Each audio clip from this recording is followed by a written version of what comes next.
Hey guys, what is going on? It is Hebboy here. I hope you guys are having a great day today. This video here that we're about to watch has been suggested so many times, so I have a feeling it's going to be a very good video. It's going to be deep, it's going to be meaningful, it's going to be edited amazingly, I'm sure. So I am very, very excited, so thank you to everybody who has suggested it. I believe this video is going to get new people onto my channel, so I've talked about this previously. A lot of people think I'm Christian because I'm from New Zealand, but I'm not. I don't associate with a specific religion yet. I am still learning, I am still searching, still trying to find out what I believe is the right thing for me. My viewers are very respectful to me for that, so I thank you guys. But just for anybody new who's wondering, that's what I am right now. But I'm loving these videos. I've done a few of them now. It kind of gives me more information about a religion that I previously not really heard too much about. Anyway guys, enough with that. We are going to play it. Link is of course in the description below. Make sure to check this out yourself. And there is no Arabic translation, so I'm sorry for the people who can't speak English fluently or can't read it. So I am sorry guys.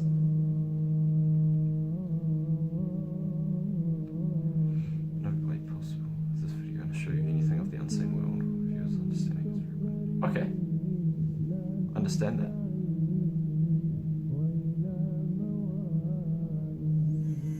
I'm excited for this. So many people have talked to me about this.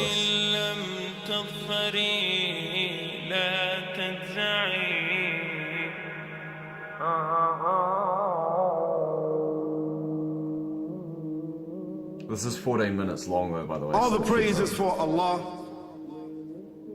who is the author of all existence and the most generous to his creation, while he is also the all-compelling. He is the only one worthy of our worship, having no partners, no associates, no sons, no daughters, no one whom he must consult, and no one or anything which has any comparison with him. Okay. All the praise is for Allah, who is the King of all who claim sovereignty, the only one who has the right to legislate for his creatures. He is the giver of life. He is the causer of death, while death has no effect upon him, because he is the ever-living, the self-subsisting, the eternal and the only absolute.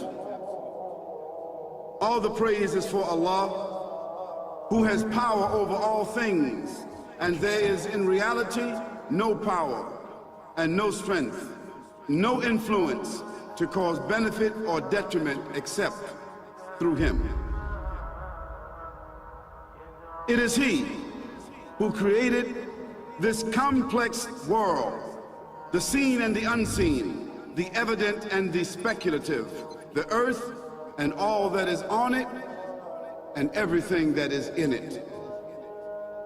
It is he who sent his messengers and prophets, alayhimus salam, with the common message of strict monotheism.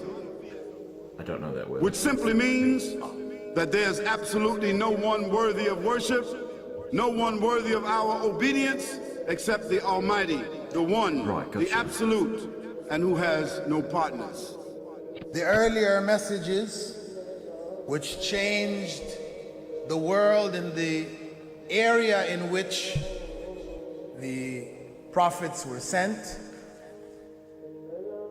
those messages we know have changed, and even the prophets who brought them, their names are now lost.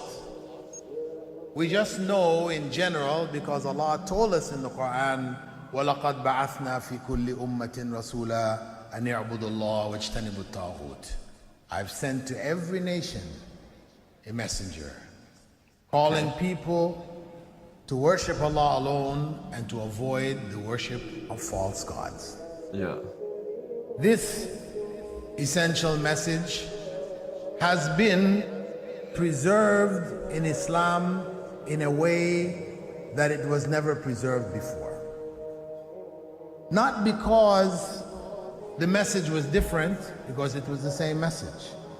But because of the fact that there would be no other prophets who would come after Muhammad sallallahu alaihi wasallam, so therefore that message now had to be protected.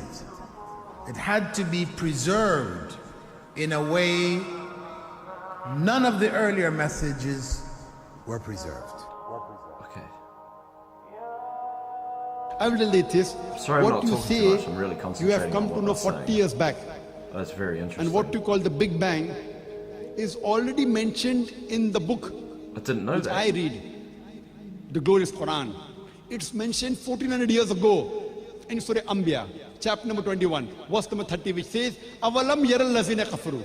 Do not the unbelievers see, anna samawati wal arda, kanat ratkan fataknahuma, that the heaven and the earth were joined together and we clove them asunder. What you're talking about, the Big Bang, I try and imagine compressing a spring. I push it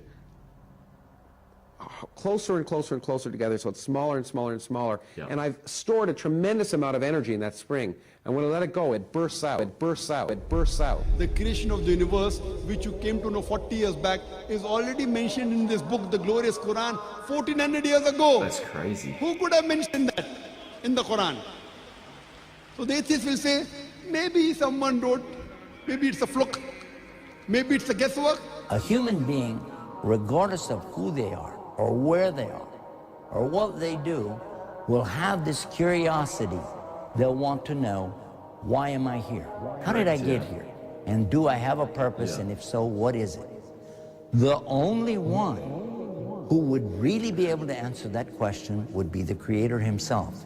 If there is a Creator, it would be up to him to tell us why we were created and what he expects from us and what this life is really about. That makes sense, yeah.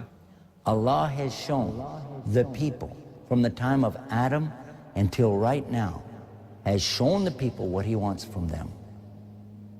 And it's a very simple thing, and that is that worship be for him alone without any partners.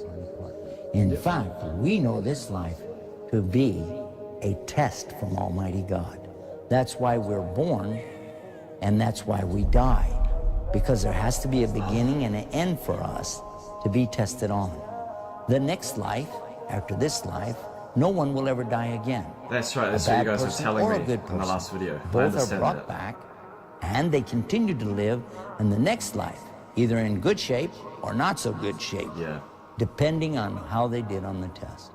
The worship of the God of Abraham, that was what was taught by these prophets.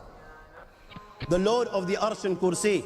We're talking about the Lord of the worlds. Alhamdulillah Rabbil Alameen. We're talking about the Lord of the entire universe and beyond. The entire universe and beyond. You know, we live in this dunya, and we are fascinated with this dunya which Allah subhanahu wa ta'ala indeed has created in a beautiful manner. We're fascinated. There are over billions of people which live on this dunya at this moment in time. Over 6 billion people that live on the dunya at this moment in time. This dunya of Allah subhanahu wa ta'ala is so big that there is space in this dunya for billions and billions and billions or more people. But what is this dunya in comparison to what Allah subhanahu wa ta'ala has created out there? This dunya is insignificant. This dunya is meaningless to Allah. It means nothing. It is worthless. So worthless, compare it with the sun. The sun is one star. You know more science than me. You'll be able to tell me better. Take this planet Earth and you place it inside the sun, and you will be able to place 1.3 million Earths in the sun. Wow, I did not know that. 1.3 million Earths in the sun. Allahu Akbar. Allah is the greatest. The sun is one star. One star. There are stars out there which are millions of times bigger than the sun. You tell me this, that you need millions and millions of stars to make one galaxy. And then you tell me this, that there are zillions of galaxies out there. It's crazy. Let me tell you on top of this, my friend. After this, whatever you see above, when you raise your head and you look above, whatever you see above, the zillions and zillions and zillions of galaxies, let me tell you, this is everything there is within the first heaven. Everything there is within the first heaven, and Allah is the creator of 7 heavens. I did not know about the 7 heavens. And the distance between the first heaven and the second heaven is 500 years. You know, the distance that can be covered in 500 years, at what speed? Only Allah knows. Only Allah knows. But it will take 500 years to get from the first heaven to the second heaven. 500 years from the second to the third, third to the fourth, fourth to the fifth, fifth to the sixth, sixth to the seventh. Every time it will take 500 years. After the 7 heavens, 3,500 years from first to seventh. That is crazy. وَسِعَ كُرْسِيُّهُ السَّمَاوَاتِ وَالْأَرْضِ. You all read the Ayatul Kursi. You all know the Ayatul Kursi. After this, you have the Kursi of Allah. You have the chair of Allah subhanahu wa ta'ala. You know these 7 heavens that we've just talked about? Yeah. In comparison to the Kursi of Allah, they're non-existent. They're meaningless. Rasulullah sallallahu alaihi wasallam has given an example in a hadith just to give us a little bit of understanding with regards to the 7 heavens in comparison to the Kursi of Allah. Take a ring from your finger, take it off, the small ring that you have, and place it, let's say, in a desert, the Sahara Desert. It's the biggest desert in the world. You know that ring that we take off from our fingers and place it in the Sahara Desert? What comparison is in between the ring and the Sahara Desert? The ring's insignificant. Nothing. Yeah. Nothing. The 7 heavens is the ring, and the Kursi of Allah is the Sahara Desert. Wow.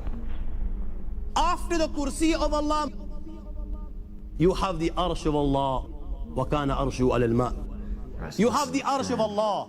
Again, Rasulullah has given, has explained, so just so that we can understand. Take the ring, place it in the desert.